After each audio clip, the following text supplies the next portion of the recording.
अस्सलाम वालेकुम। क्या हाल चाल? उम्मीद करते हैं कि आप खैरियत से होंगे। मर्द कि आप हमेशा खुश रहें, हंसते और मुस्कुराते रहें और इसी तरह में अपना प्यार दिखाते रहें। मैं मोहम्मद मैं तारिक मैं मोहम्मद। मोहम्मद यूसुफ। मैं उमर इम्तियाज़। आज हम इस वीडियो को रिएक्शन देने जा रहे हैं। इस वीडियो का टाइटल है प्राउड मोमेंट फॉर इंडिया। तो यूनेस्को उन्होंने जी एक्सेप्ट किया भगवत गीता को। अच्छा तो देखते हैं जी, प्रशांत अमन की वीडियो काफ़ी चीज़ें। भगवत गीता धार्मिक किताब है भाई जी हिंदुस्तान। तो देखते हैं जी वीडियो और अपना रिव्यू कर देंगे। कौन ऑन करते हैं? 3 2 1 वीडियो स्टार्ट। नमस्कार, वेलकम टू करियर 247। मैं हूं प्रशांत धवन और इस वीडियो में हम बात करने वाले हैं एक बहुत इंपॉर्टेंट टॉपिक के बारे में। रिसेंटली भारत के लिए एक बहुत ही ज्यादा प्राउड मोमेंट था क्योंकि यूनेस्को ने एक्सेप्ट कर लिया है भगवत गीता को in the world memory program. यहां पर आप देख पाओगे पीएम मोदी ने भी कहा है this is a proud moment for India. अब भगवत गीता को कभी भी दुनिया भुलाएगी नहीं, चाहे वर्ल्ड वॉर हो जाए, चाहे कुछ भी हो जाए। जो memory of the world register है वहां पर भगवत गीता को यूनेस्को ने ऐड कर लिया है। और आप एक बात पूछोगे कि थंबनेल पे हमने यहाँ पर वर्ल्ड लीडर्स को क्यों डाला है, इसमें चाइना का क्या रोल है। देखिए, ये जब न्यूज सामने आई तब चाइनीज गवर्नमेंट की जो ऑफिशियल स्पोक्समैन है इन इंडिया, इन्होंने भी इस पर ट्वीट करी है। बाय द वे, यहाँ पे आप देख पाओगे पीएम मोदी की ट्वीट है, a proud moment for every Indian across the globe, the inclusion of Gita and Natya Shastra in UNESCO's memory of the world register is a global recognition of our timeless wisdom and rich culture। और आप देखोगे इस पर China की तरफ से यह प्रतिक्रिया आई है कि वार्म कांग्रेचुलेशंस टू इंडिया के गीता और नित्य शास्त्रा को यूनेस्को की memory of the world register में ऐड कर दिया गया है।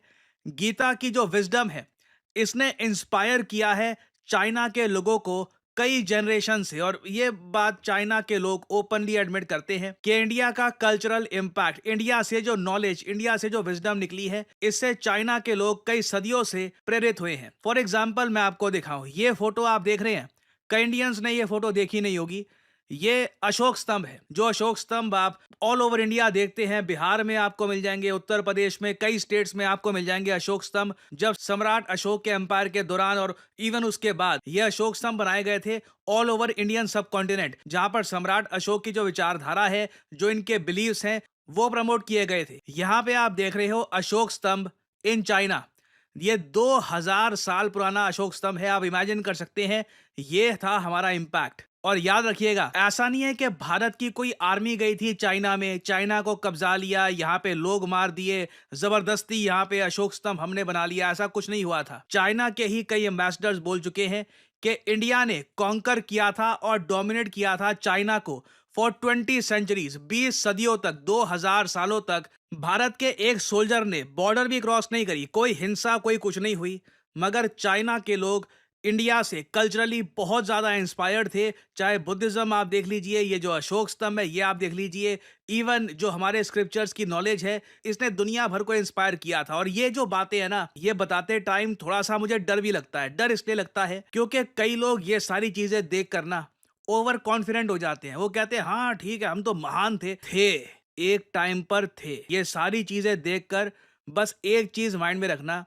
कि ये हमारा कैलिबर है, ये हम में क्षमता है, जो हम अतीत में कर चुके हैं कई सदियों तक, इसको फिर से दोहरा सकते हैं, इतना हम में कैलिबर है। बट इससे बस इंस्पिरेशन लेना, ये सब चीजें देखकर सेटिस्फैक्शन मत गेन कर लेना कि हाँ हमने इतने लंबे समय तक डोमिनेट किया है, अब कुछ करने की जरूरत नहीं है। आज के समय चाइना डोमिनेट कर रहा है। बट अभी हम यहाँ पर बात करते हैं यूनेस्को के memory of the world register के बारे में। एक बहुत अच्छा प्रोग्राम है यूनेस्को का, किस तरीके से इंडिया के बहुत सारे स्क्रिप्चर्स धीरे धीरे यहाँ पर ऐड होंगे। नाउ अगर हम बात करें प्राचीन लिटरेचर की, तो एक बात दुनिया भर के हिस्टोरियंस मानते हैं कि 99% जो एंशियंट लिटरेचर था, ना सिर्फ भारत का, इवन मैं कहूँगा चाइना, जापान, यूरोप का, बाकी कल्चर्स का, ये खो चुका है। क्योंकि लिटरेचर को प्रिजर्व करना बड़ा मुश्किल होता है। ह्यूमंस की आदत है, हम इन्वेड करते हैं, हम वॉर करते हैं, एक दूसरे को काफी नुकसान पहुंचाते हैं। इस सब में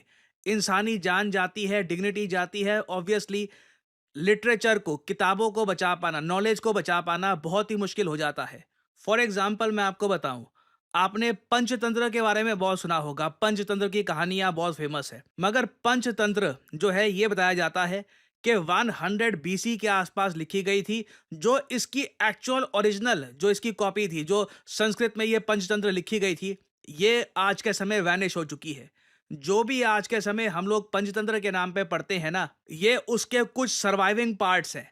सिमिलरली चाइना में कन्फ्यूशियस की जो 6th क्लासिक थी, ये गायब हो चुकी है। The book of the chronicles of the Kings of Israel, ये गायब हो चुकी है। ये हिस्ट्री में जा चुकी हैं ये सब किताबें। हमें कभी पता नहीं लगेगा कि यहाँ पर क्या नॉलेज थी, क्या बातें लिखी गई थी, और ये सब फ्यूचर में फिर से ना हो, इसके लिए यूनेस्को ने बनाया है मेमोरी ऑफ द वर्ल्ड। एक बार को यहाँ पे आप कह सकते हैं, देखो आज के समय तो इंटरनेट आ चुका है, इंटरनेट पे अपलोड कर दो, हमेशा के लिए अमर हो गया। नहीं, चीज़ें इतनी आसान नहीं होती। देखिए, इंटरनेट भी केबल्स के जरिए ही काम करता है या सैटेलाइट्स के जरिए काम करता है। भविष्य में हमको पता नहीं क्या होगा, क्योंकि कंट्रीज आज भी एक दूसरे की इंटरनेट केबल्स कैसे काटनी है, सैटेलाइट्स कैसे डिस्ट्रॉय करना है, इंटरनेट से कैसे किसी कंट्री को बिल्कुल आइसोलेट कर देना है, इस पर भी आज के समय प्लान्स बन रहे हैं। हमें पता नहीं भविष्य में क्या होगा, कब कोई ऐसा इवेंट हो जाएगा, फिर से मास स्केल पर डिस्ट्रक्शन होगी, ह्यूमन बींग्स फिर से मारे जाएंगे और बहुत सारी नॉलेज बस गायब हो जाएगी। और याद रखिएगा, जो भी हम कहते हैं कि जी इंटरनेट पे स्टोर हो गया है, वो कहीं ना कहीं तो किसी हार्ड ड्राइव में स्टोर हुआ होगा ना। अगर मान लो वहां पे जो सोर्स है वही डिस्ट्रॉय हो गया, तो वो जो आपने स्टोर किया था इंटरनेट पर, वो भी चला जाएगा। तो इसलिए यूनेस्को ने memory of the world program start किया है, जहां पर ये धीरे धीरे चुन रहे हैं बहुत ही प्राचीन, बहुत ही important text. For example, Bharat का ऋग्वेद यहाँ पे ऐड कर चुके हैं, कई इजिप्शियन टेक्स्ट यहाँ पे ऐड कर चुके हैं, और इनको प्रॉपरली प्रिजर्व किया जा रहा है, इनके वर्ल्ड में इंश्योर किया जा रहा है कि आज के बाद कभी भी ये टेक्स्ट ह्यूमैनिटी से दूर ना जाए। ऐसा ना हो कि भविष्य में आज से 2000 साल बाद, 3000 साल बाद लोगों को पता ही ना हो कि ये टेक्स्ट भी एक टाइम पे हुआ करता था। तो इसके लिए ये प्रोग्राम शुरू किया गया है, और फाइनली यहाँ पर भगवत गीता को भी ऐड कर लिया गया है। और इसके अलावा तो देखिए, अभी भारत के बहुत सारे उपनिषद हैं, हमारे वेद हैं, अभी इनके टेक्स्ट यहाँ पे ऐड होंगे।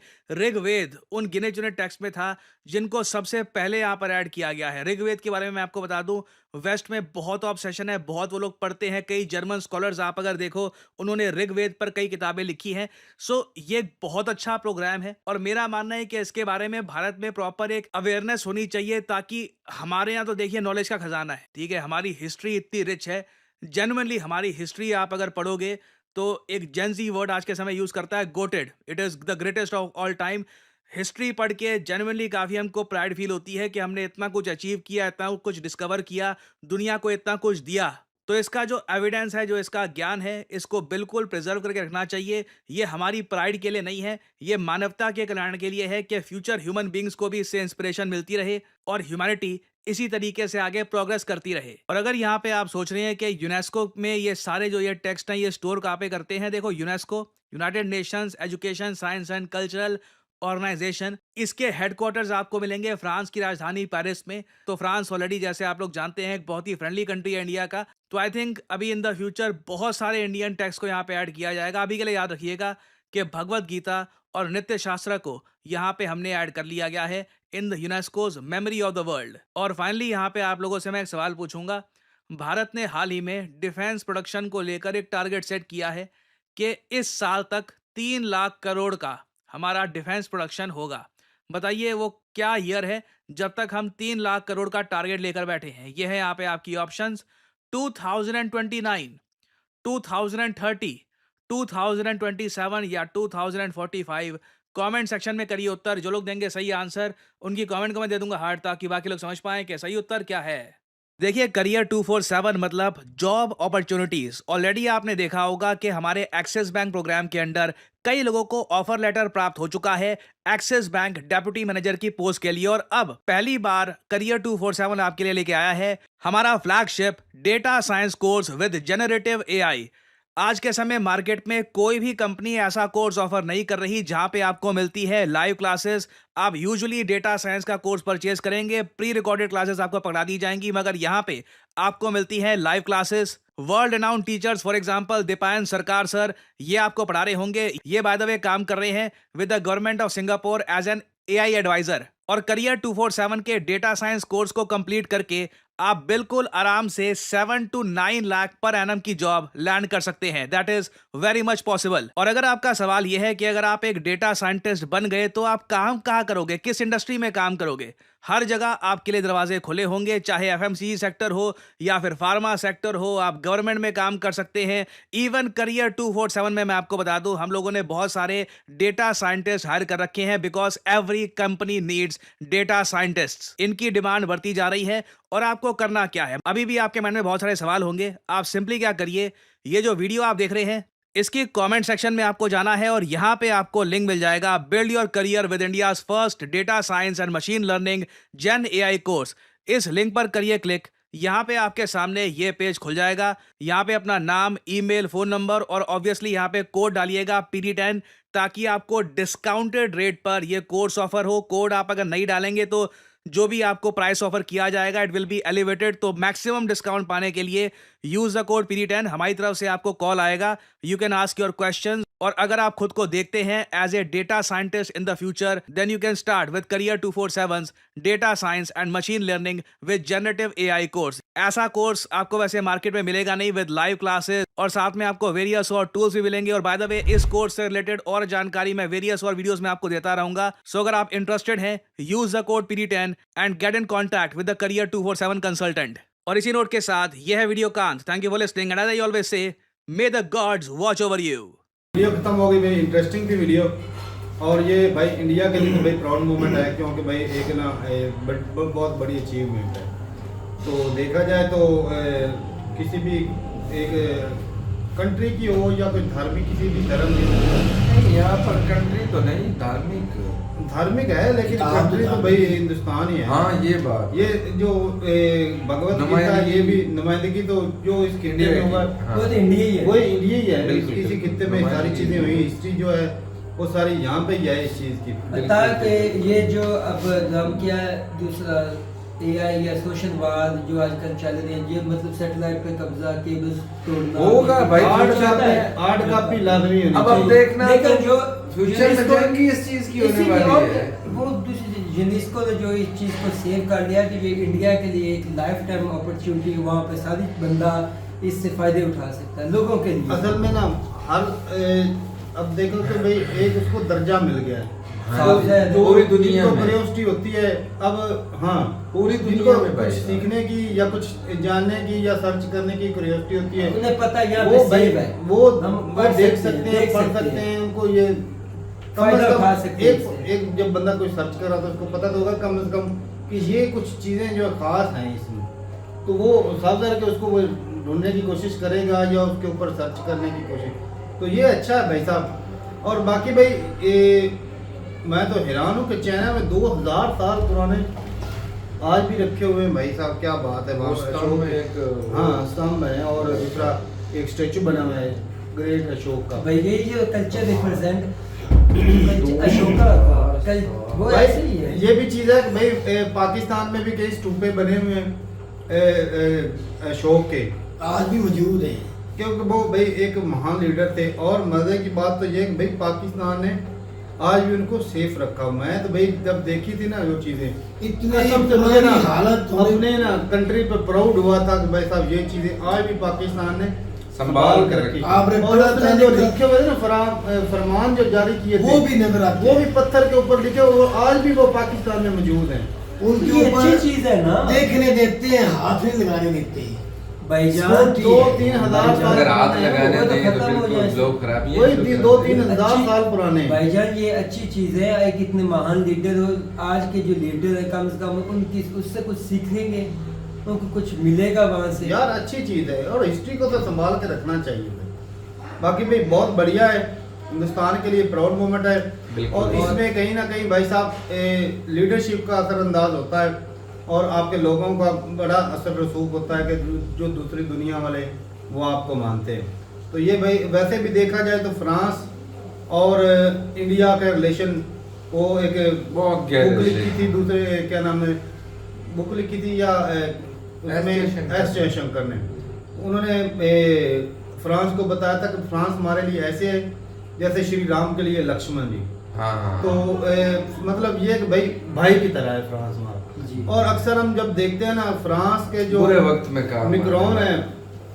वो भाई साहब मिलते हैं तो भाई साहब मजा ही आ जाता अच्छा, है। वो इनके जो कल्चर है ना, मैं वीडियोस देखी, इनको कल्चर को भी बहुत पसंद करते हैं वो, इंडियन जो कल्चर है यार सही पूछे ना नहीं, कल्चर उनके है ही दादा। ताल्लुकात बहुत बेहतर है। वो ठीक है, एक बात कर रहा हूँ, वो तो एक अलग चीज है, हर लेकिन चीज अपना का मिलता है, इंडिया, मोदी ये से जो तो सब में पता उनकी जो चल बुक जाता है है, relation यहाँ तक ये पहुंची, उसके नफरत- पीछे उसके नफरत पीछे निकाल दो कल्चर ना। ही है। नफरत कुछ भी नहीं निकाल है। दो ना कसम से ना, ये इंडिया के जैसा मैं कहता हूँ पूरी दुनिया में कोई कंट्री नहीं। और यहाँ रंग पर बिरंगा हर किस्म के लोग मिल जाते हैं। रंग बिरंगा कितनी काले, वीडियोस हमने गोरे। की थी त्योहारों पे, दुनिया में सबसे ज्यादा त्योहार वहाँ पे, कल्चर वहाँ पे, हर तरह की लैंग्वेज, हर तरह का बंदा दुनिया वहाँ की पे सबसे मिलता है। ज्यादा लैंग्वेज इंडिया में बोली जाती है। वही बात कर रहे हैं। 1600 से ज्यादा है। हाँ जी।